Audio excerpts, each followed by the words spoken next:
Hello everyone, Les Range here and welcome back to my channel. So, quick update lang tayo sa account ko, sa build natin. So, sa stats, ganun pa din, wala naman ako binago. Ito na yung P damage reduction ko. 196 na siya. 186, 120 yung M damage reduction. Sa P def, 5331. Tapos mount, ganun pa din yung mount, pinatataas ko na lang yung level nung dexterity. Itong mga barding ko, ito na lang strength barding. Tapos sa pet, wala naman akong binago, nagdagdag lang ako nito, take up, pinalevel pa. Sa feathers naman, inalis ko yung time, pinalta ko siya ng day, para yung sa time mailagay ko dito sa nature at divine. So yon, level 9 tier 9 na yung attack ko, tas 12 yung defense. So nag-stop muna ako sa defense kasi mataas na naman yung PDEF ko. Mataas na yung PDEF ko, so attack muna yung pinali-level ko. Tapos sa Astrocore naman, ito ang kinuha ko, Alvara. So may tips dito, may tactics dito.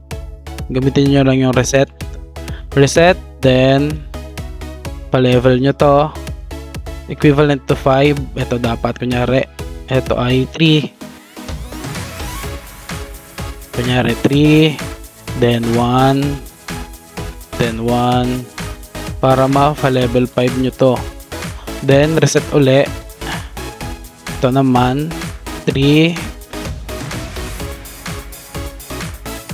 trig nyo lang siya, or 4, pwede kahit ano, basta equivalent ng 5, tas 1,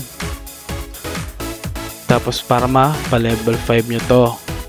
Same dito sa attack, para makuha nyo ito, yan, para makuha nyo yan, malaking bagay din yan. So pag nakuha nyo na, saka nyo siya i-reset at ilagay sa gusto nyo.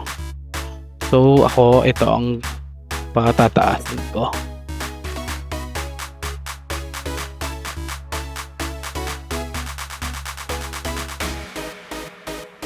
Yan, para mapa-level 5 ko siya.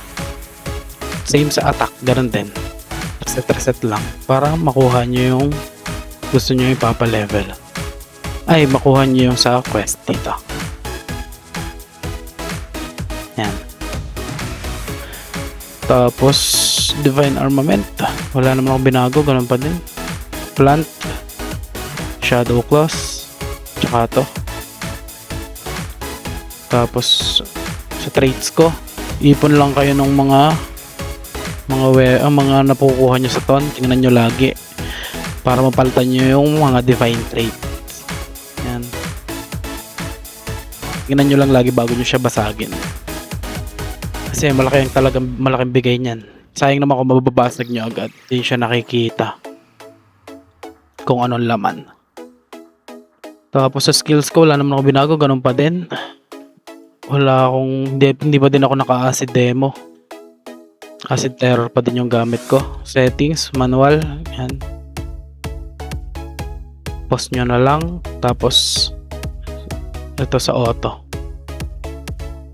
Tapos kung makikita nyo, ang title ko ngayon ay unreplicable success na, kahit na plus 14 pa lang yung isa kong accessories. So pagpalitan nyo lang sila ng pwesto.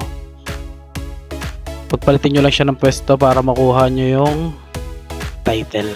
Doon lang yun sa accessories lang. Yan.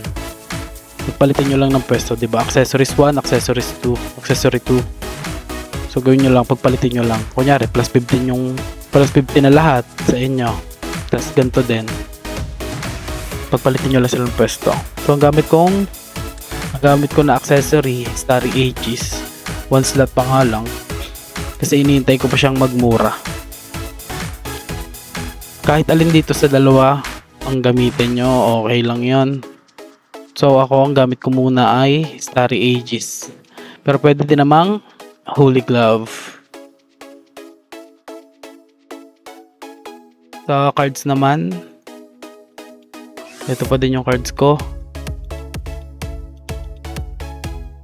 Yan, Hydra, Skill Worker, Edgar, Tara, Sasquatch. Tas ito fina-farm ko ngayon sa mini. Yan. Vocal. Parang pa-level ko siya. Sa boots naman, ganun pa din. Verit tsaka Moonlight. Tapos to dito sa accessories, pwede ko nang i-3 star yung isa ko pang kaya ito. Kaso hindi ko pa naman siya masusuot, kaya hindi muna siya tina-3 star. Tapos sa head, ito, pinalevel ko na to. So ito na yung pagkakataon nyo para palevelin yung mga illusion nyo na kailangan. Dahil naka times 3 ngayon, farm kayo ng purple cards na pangbasag. So pina-farm ko ay Tara para pambasag. Kaya na-upgrade ko na siya. Malaking bigay niya.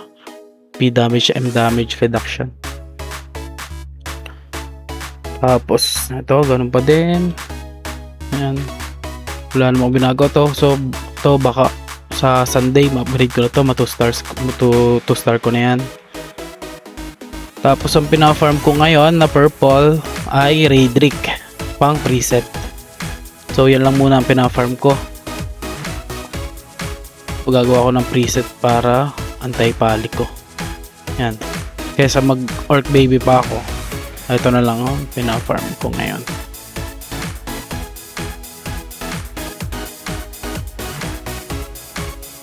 So wala na naman ako nalimutan.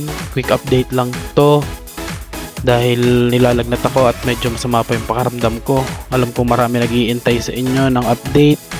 So pasensya na kayo sa pag-iintay.